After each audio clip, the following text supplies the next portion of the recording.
Hi friends, welcome to the my YouTube channel learning student. फिर से हम आप लोगों के लिए लेके आए हैं क्लास 12th का जो है कि फर्स्ट चैप्टर, और ये हमारा लेक्चर सेकंड है जिसमें हमारा है अलैंगिक जनन, मेथड ऑफ रिप्रोडक्शन। तो आइए देखते हैं मेथड ऑफ रिप्रोडक्शन क्या है, अलैंगिक जनन कितने प्रकार से होते हैं। तो देखिए, जनन की विधियाँ यानी मेथड ऑफ रिप्रोडक्शन। जीवों में सामान्यतः जनन की दो विधियाँ पाई जाती हैं। देखिए क्या कह रहा है, जीवों में सामान्यतः जो जनन की विधियाँ होती हैं वो दो विधियाँ होती हैं। तो देखिए, एक तो अलैंगिक जनन होता है सेक्सुअल रिप्रोडक्शन, और दूसरा होता है लैंगिक जनन।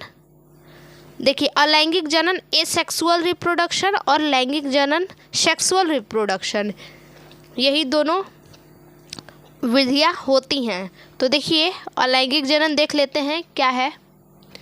देखिए, अलैंगिक जनन एसेक्सुअल रिप्रोडक्शन। देखिए, अलैंगिक जनन में जो होता है, संतति जो होता है एक ही जनक से बनते हैं। अलैंगिक जनन में संतति एक ही जनक से बनते हैं। इसमें क्या दो लोगों की ज़रूरत नहीं होती है, केवल एक ही जो होता है मात्र कोशिका, वो खुद ही जनक है, खुद ही संतान उत्पन्न करता है। इसमें दो लोगों की ज़रूरत नहीं होती है। इसमें बनने के लिए किसी भी प्रकार के अगुणित युग्मक नहीं होते हैं, और एक जनक के सभी संतति जो होते हैं, सभी संतति के जीवों के लक्षण मात्र जीव के समान होते हैं। तो आइए देखते हैं। देखिए, अलैंगिक जनन में लिंगों का भेद नहीं होता है।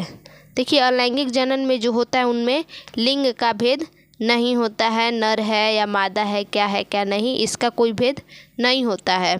इनमें संतति एक ही जनक से बनते हैं। देखिए, इनमें जो संतति बनता है, जो उनका संतान होता है, वो क्या होता है, एक ही जनक से बनता है।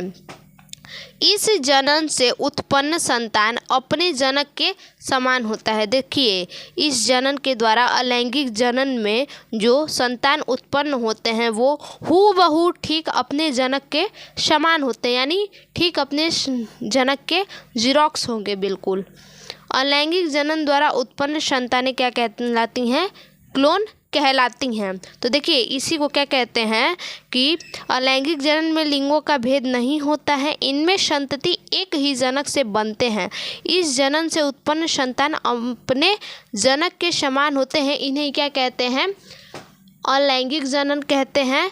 और अलैंगिक जनन द्वारा उत्पन्न संतानें क्लोन कहलाती हैं। जैसे कि देखिए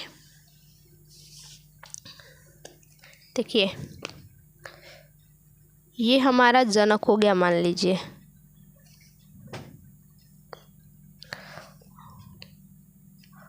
और ये संतान हो गए,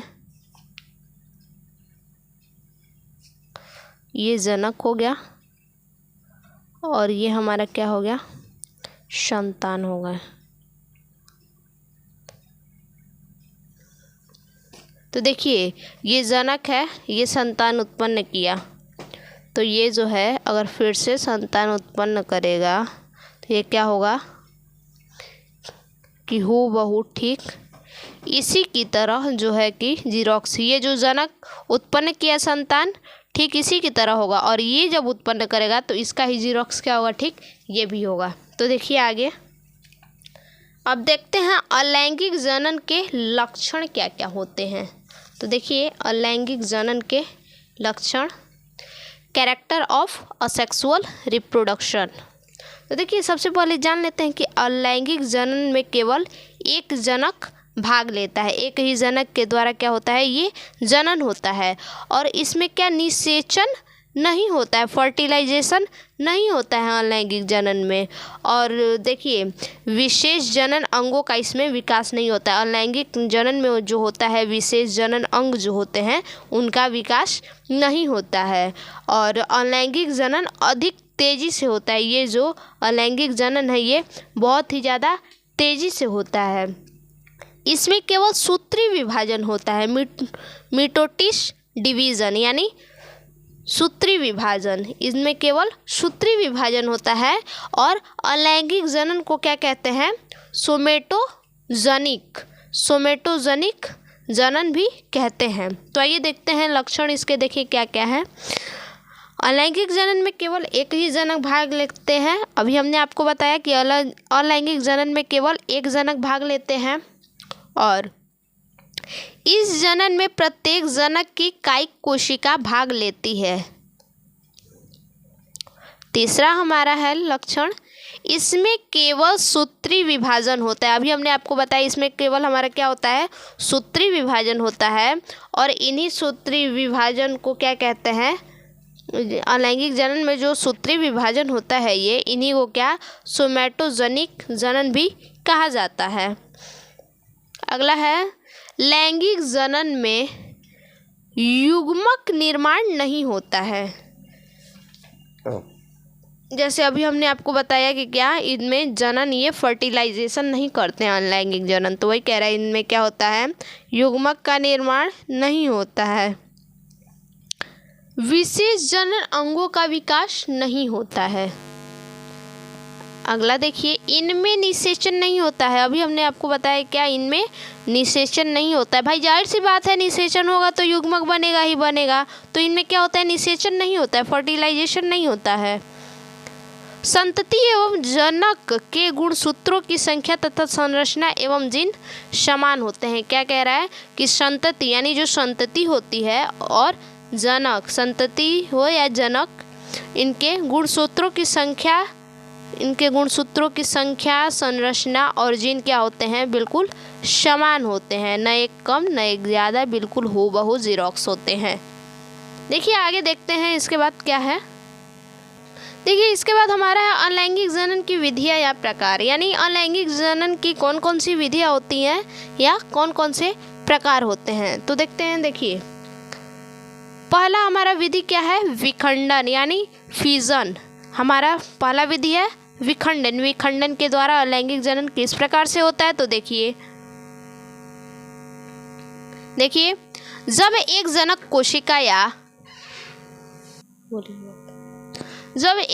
कोशिका या जनक जीव दो या दो से अधिक भागों में बढ़ जाता है। देखिए क्या कह रहा है, जब एक, मान लीजिए एक जनक है या फिर एक कोई कोशिका है, उसको दो भागों में क्या करते हैं, बांट देते हैं। दो भागों में जब वो बढ़ जाता है और प्रत्येक भाग में एक नया जीव बन जाता है। देखिए एक कोई जनक है, उसको क्या करते हैं, दो भागों में वो जनक बट गया और उस बटे हुए जो जनक बढ़ जाते हैं उनको उनमें से एक एक जो जनक बढ़ जाता है, प्रत्येक से एक नया जीव बनता है। उनमें से भी क्या एक अलग अलग जीव बनते हैं, उन्हीं को क्या कहते हैं, विखंडन कहते हैं। देखिए अगला हमारा है जो मुकुलन। अगला है हमारा मुकुलन। देखिए कोशिका अथवा जीव में छोटी सी संरचना उभार के रूप में बनती है। देखिए किसी भी कोशिका में या फिर जीव में छोटी सी संरचना बनती है, क्या, उभार के रूप में। इन्हें क्या कहते हैं, मुकुलन कहते हैं। यानी किसी भी पेड़ पौधों में या हाइड्रा में ही देख लीजिए, इधर उधर जो एक्स्ट्रा पार्ट निकल जाता है उबड़ खाबड़, उसी को क्या कहते हैं, मुकुल बर्ड कहते हैं। इस क्रिया को मुकुलन कहते हैं। मुकुलन की कोशिका हाइड्रा में भी पाई जाती है। तो देखिए हमारा हाइड्रा इस प्रकार से है और इसी में हमारा जो ये साइड में निकला है, ये जो कली है, इसी को क्या कहते हैं, मुकुल कहते हैं। यही हमारा क्या हो गया, मुकुलन हो गया। हाइड्रा में क्या हमारा निकला हुआ है, मुकुलन। ये हमारा हाइड्रा हो गया और ये हाइड्रा का हमारा क्या है, मुख है और ये जो बना है ये कली है, क्या, मुकुल है हाइड्रा में, मुकुलन। तब देखिए अगला है क्या, अगला हमारा तीसरा है विधि खंडन। अगला विधि हमारा है क्या, खंडन। तो देखिए इसको, देखिए खंडी भवन खंडन, यानी इसको क्या कहते हैं, खंडी भवन भी कहते हैं खंडन को। खंडी भवन का अर्थ है खंड में टूटना, यानी खंड में क्या होता है, टूट जाता है। प्रत्येक खंड का नया जीव उत्पन्न हो जाता है। खंडों में अलग अलग टूट जाता है और प्रत्येक में क्या होते हैं, नए जीव उत्पन्न होते हैं। इस प्रक्रिया को खंडन या खंडी भवन कहते हैं। देखिए फिगर, ये हमारा क्या है, खंडी भवन का फिगर है। ये हमारा है स्पाइरोगायरा, ये हमारा स्पाइरोगायरा है।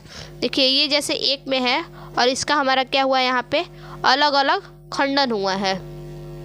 तो ये अगला देखते हैं। देखिए अगला है बीजाणु जनन। बीजाणु जनन देखिए स्पोरुलेशन, बीजाणु जनन अर्थात स्पोरुलेशन। तो देखिए इसको, इसमें जीव बीजाणु उत्पन्न करते हैं। देखिए बीजाणु जनन में सीधा ये क्या दिख रहा है, बीजाणु जनन, यानी जो इसमें जीव होते हैं उसमें क्या बीजाणु उत्पन्न करते हैं। जो बीजाणु जनन में जो छोटे छोटे जीव होते हैं वो क्या करते हैं, बीजाणु यानी बीज उत्पन्न करते हैं।